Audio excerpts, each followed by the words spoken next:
어제부터였죠. 강원도의회 제305회 정례회가 시작됐습니다. 39일간의 일정으로 열리는 이번 정례회에서는 강원도 행정사무감사와 올해 추가경정 예산안 심의의결, 또 내년도 강원도 예산안 심의의결 등의 일정이 포함되어 있어서 매우 중요한 회기가 될 텐데요. 특히 벌써부터 이슈가 되고 있는 육아수당의 인상에 대해선 여러 이야기들이 나오고 있습니다. 의원님들께서 이번 회기를 어떻게 준비하고 있을까요? 자세한 얘기 박인균 의원과 심상화 의원 두 분 도의원께 들어보겠습니다. 먼저 국민의힘 심상화 의원과 전화로 연결합니다. 의원님 안녕하세요. 네, 안녕하십니까. 심상화 의원입니다. 네, 다음은 더불어민주당 박인균 의원과 전화로 연결합니다. 의원님 안녕하세요. 네, 안녕하십니까. 박인균입니다. 네, 어제부터 강원도의회 제305회 정례회가 시작됐습니다. 이번 회기엔 행정사무감사와 예산안 심의 의결 등 중요한 일정이 많다고 하던데 두 분 의원께서 소속된 기획행정위원회에선 주로 어떤 분야의 행정사무감사를 펼치게 됐는지 먼저 심상화 의원님께서 좀 내용을 짚어주실까요? 네, 11월 2일부터 12월 10일까지 39일간 강원도의회 제2차 정례회가 이제 진행이 됩니다. 2021년도 행정사무감사 예산심사는 7대 강원도정, 10대 강원도의회 마지막 감사이고 예산심사입니다. 조례안이 33건이고요. 동의안 6건, 예산안 8건, 결의안 1건, 기타 3건 총 51건을 심사를 합니다. 저희 기획행정위원회에서는 감사위원회를 시작으로 자치경찰, 평화지역발전, 소방본부, 총무행정관, 도립대학교 연구원, 인재육성재단, 강원도개발공사, 재난안전실, 기획조정실을 상대로 행정사무감사를 실시하고 11월 16일 결과 보고서를 작성을 합니다. 예. 기획행정위에는 이제 소관부서 핵심 이슈 5대 이제 과제를 제가 한번 뽑아보면요. 네. 먼저 알펜시아 매각 최종 낙찰 관련 의혹 진상 규명이고요. 두 번째는 레고랜드 각종 문제에 관한 현황 파악과 교통량 평가 자료를 이제 확인하고, 세 번째는 시민의 품으로 돌아가야 할 어미거미 돌봄센터의 문제, 네 번째는 접경지역 황폐화를 부를 군납 수의 계약 폐지 현황과 대책 마련이고, 마지막으로는 의원들이 요구하는 감사 자료를 왜 이런저런 핑계로 제출하지 않는 사유와 순수 도비 편성의 이제 문제점을 중점적으로 감사할 준비를 하고 있습니다. 예, 그렇군요. 어떻게 보면 마지막에 그 감사 자료 이렇게 불성실하게 주느냐 이 부분에서 어떻게 보면 감정이입이 좀 될 수도 있겠네요. 오늘 감사위원회 감사를 하면서 네. 감사위원장한테 여러 가지 질의를 했습니다. 감사위원회에서도 정말 우리 강원도의회에서 요구하는 자료가 지금 제출되지 않는 것에 대한 명확한 답변을 듣기가 어려웠습니다. 예. 박인균 의원님.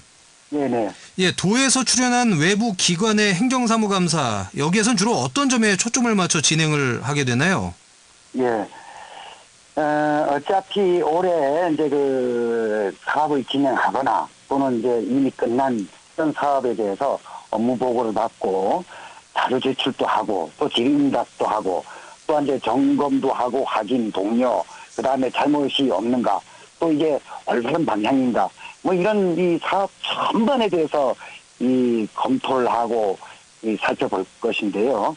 물론 또 이러한 잘못도 이제 찾아내고 지적하는 것도 중요하지만 또 모범적으로 참 우수 사례 같은 경우에는 또 찾아서 격려하고 또 이런 좋은 또 모델을 창출하는 것도 이 과제다, 이렇게 보고 있습니다.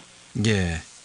아무튼 이번 행정사무감사에서 두 분 의원님들의 활약을 좀 기대해 봐야 될 것 같고요. 예산안의 심의와 의결, 이게 정례회 후반부에 주로 활동하시는 그 부분인가요?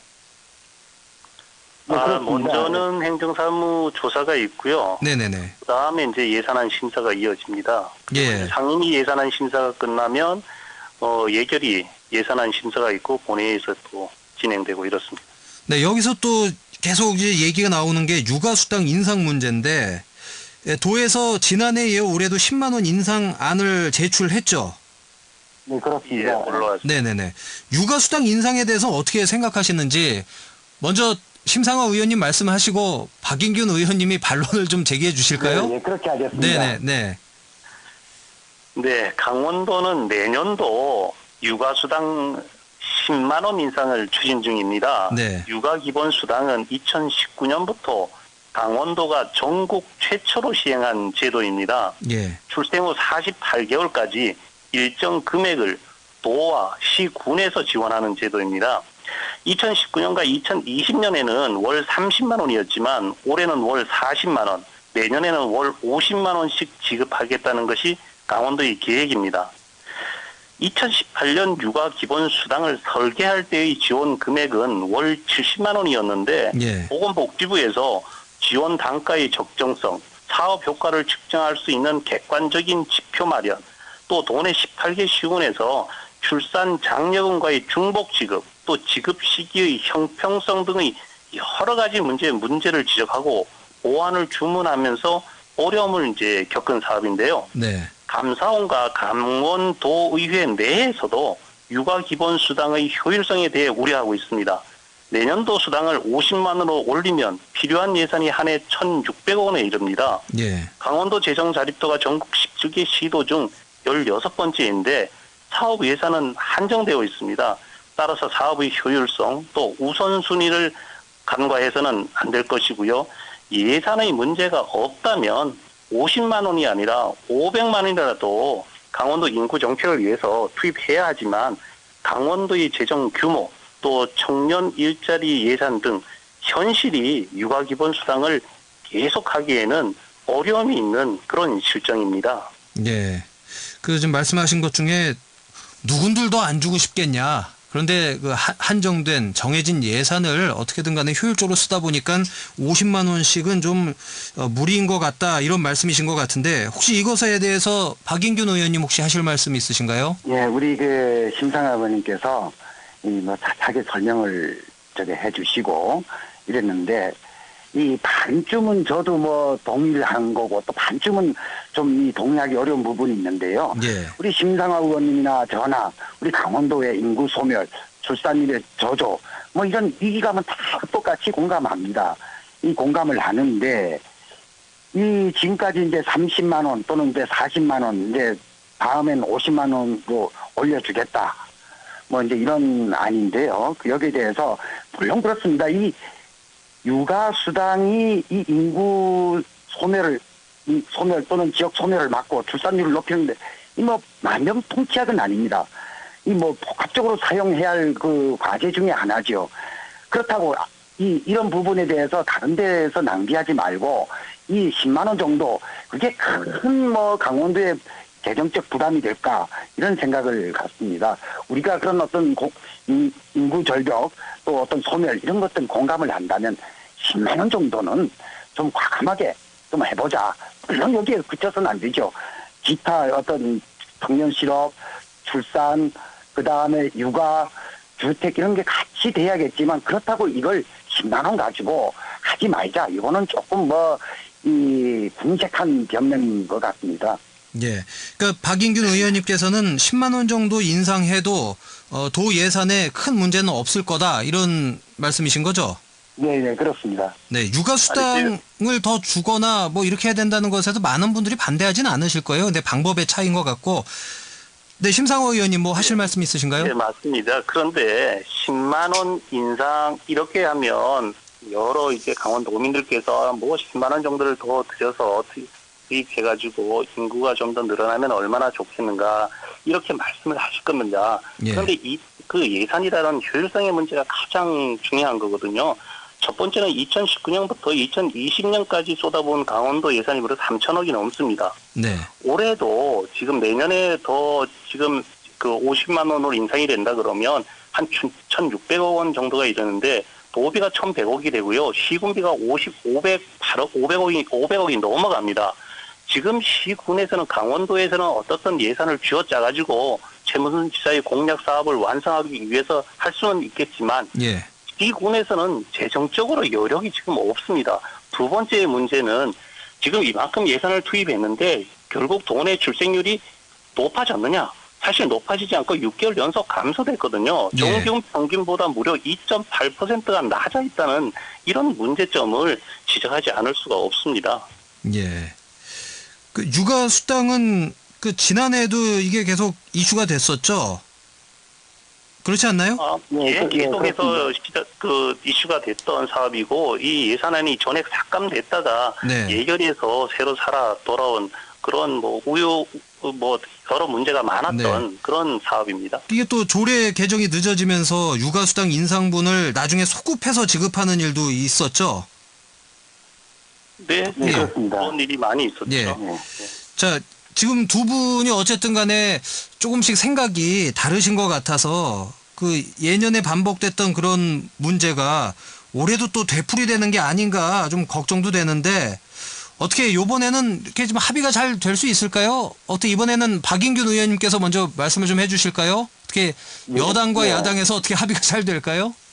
잘 돼야죠. 이게 물론 조금 전에 제가 앞서서 말했듯이 이 육아수당 가지고 모든 걸 해결할 수는 없습니다. 그렇다고 손 놓고 있을 것인가.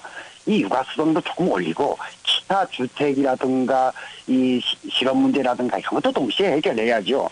물론 이게 뭐 엄청나게 뭐 몇백만 원 올려주자 이런다면은 당연히 저희들도 뜻은 좋지만 너무 도의 재정이 부담이 됩니다. 이렇게 얘기를 할 수 있겠지만 이 정도는 여야 구분 없이 또 도지사님이 그 안을 냈다고 해가지고 무조건 정책적으로 당락위에서 반대할 것이 아니라 이건 좀 대담하게 좀 동의할 건 동의해주고 그렇게 해서 우리 강원도가 인구 절벽으로 떨어지거나 이 출산율이 전혀 없는 이런 이 지역 소멸 지역으로 전락하지 않길 간곡히 바랍니다.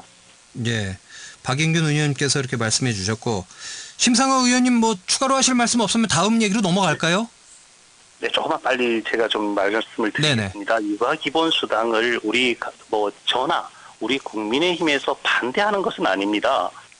또 지금 앵커께서 이제 질의하셨던 내용에서 제가 말씀을 드리자면 의회와 집행부의 합의에 두 가지 문제가 있다고 저는 봅니다. 네. 첫 번째는 예산이고요. 두 번째는 사업의 효율성입니다.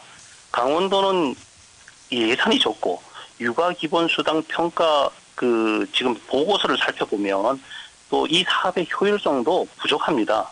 또 감사원에서도 출산 장려금으로 출산율을 증가하는 데는 한계가 있다. 강원도의 연차적 수당 인상도 부적절하다는 지적을 했습니다. 또한 민주당 의원들 속에서도 과도한 육아 기본 수당으로 다른 사업의 필요한 예산들을 사용하지 못하는 문제점을 지금 지적하고 계시거든요. 예. 그래서 지금은 육아 기본 수당 인상 논의보다는 이 취지와 목적을 재검토할 단계다.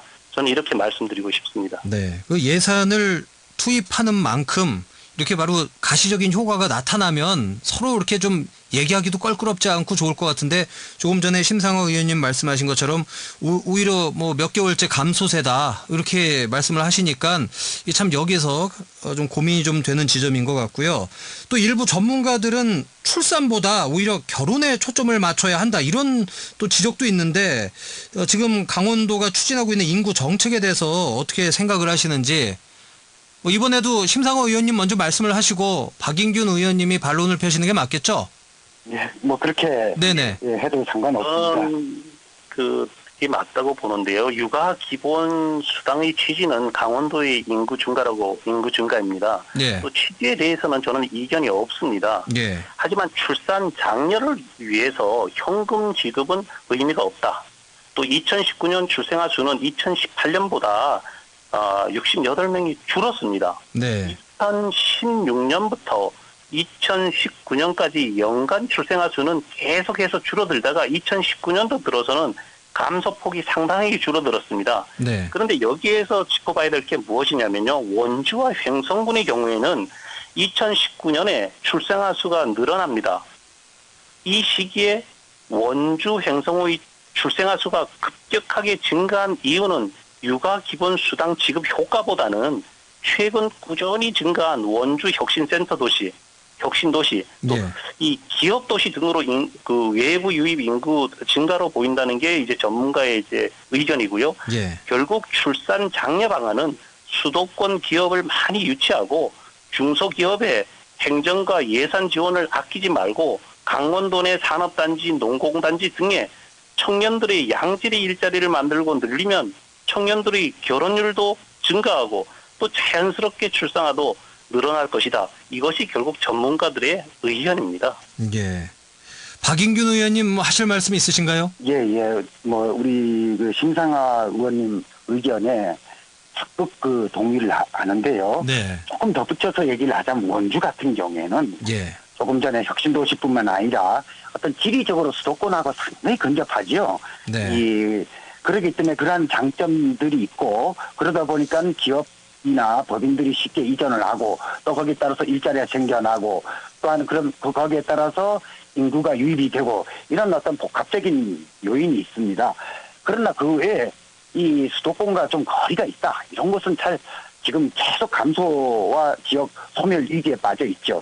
더군다나 이 과거에 이 노무현 정부 때 지역 균형 발전과 이 지역 분권에 따라서 많은 어떤 그 법인과 또는 어떤 그 정부기관 이런 걸 지방으로 많이 이양을 시켰습니다. 그런데 이명박 정부가 들어서면서 이 그 수도권 진입 장벽을 다시 그 허물어버렸죠. 그러다 보니까 다시 돈과 권력과 모든 일자리 이런 것이 서울로 집중하다 보니 이 인구도 이 수도권 중심으로 몰려가고 거기에 이제 조금 가까운 원주가 조금 혜택을 보고 이렇게 했는데 이게 사실 지방정부만으로는 좀 어렵죠. 이 중앙정부의 어떤 그러한 수도권 중심의 어떤 집중화 이런 것들을 막을 필요가 있고 지역 그 분산에 대한 어떤 정책 이런 것들이 제도적으로 이 새롭게 만들어지거나 보완이 되어져야 합니다. 그래야지만 이 지방 정부의 노력과 이 중앙의 노력이 함께 이 합쳐질 때 이 지역 소멸을 막고 인구 감소를 막을 수 있다 이렇게 생각을 합니다. 예. 뭐 또 하실 말씀들이 있을 것 같은데 저희가 3분 정도밖에 남지 않아서 이 질문 드리고 좀 정리를 해야 될 것 같습니다. 월요일부터였죠. 월요일부터 단계적 일상 회복이 시작됐습니다. 자영업자들 사이에서는 기대가 클 것 같아요. 그런데 일부에서는 11월부터 또다시 코로나가 급속 확산할 거 아니냐 이런 걱정을 하시는 분들도 계실 것 같은데 강원도 혹은 뭐 정부의 위드 코로나 방역 정책에 대해서 어떻게 생각하시는지 심상호 의원님. 네네. 네, 이 부분 좀 어떻게 생각하시는지 말씀 좀 부탁드립니다. 네, 코로나19 이제 도내 발생 관리 현황을 보게 되면요. 강원도 내 확진자가 7,200명을 넘어섰습니다. 예. 지금도 매일 20명 이상의 확진자가 나오고요. 이번 위드 코로나 된 1일, 2일에는 56명의 확진자가 나왔습니다. 강원도의 위드 코로나 방역 정책은 접종률을 높이는 것이 가장 우선이 아닐까 이렇게 보여지고요. 예. 어제 기준으로 강원도 코로나19 예방 접종률을 말씀을 드리면 1차 접종은 80%가 넘어섰고요. 또 접종 완료, 2차 접종까지 완료는 이제 그 79%가 이제까지 왔습니다. 네. 아직도 20% 미접종자가 계십니다. 예. 강원도에 이제 위드 코로나의 성공 또 단계적 일상 회복을 기대한다면 접종률을 높이는 것이 아마 관건일 것이고 우리 그 보건복지여성국에서는 그 접종률을 높이는 방법을 좀 더 강구해야 될 것 같아 이런 말씀을 드립니다. 예. 박인균 의원님 혹시 보충하실 말씀 있으면 부탁드립니다. 예, 그렇습니다. 이제 그 접종률은 이미 이제 그 80% 넘겼고 이 어린이를 제외한다면 성인은 거의 뭐 90%를 넘겼다라고 봅니다. 그렇게 해서 이 중앙정부의 어떤 질본 지침에 따라서 우리가 이제 그 2주 단위로 3단계의 어떤 이 거리두기를 합니다. 그렇게 해서 생업시설 운영 제한 완화, 그 다음엔 대규모 행사 허용, 그 다음에는 사적 모임 제한 이런 방향으로 일상 회복에 근접하겠다라는 방향인데요. 다만 이제 그 2주 단위가 이 확진자가 얼마나 발생하느냐에 따라서 이게 2주에 갈 수 있는지 아니면 연장이 될 것인가에 대해서 결정하게 되는데요. 그렇습니다. 이제는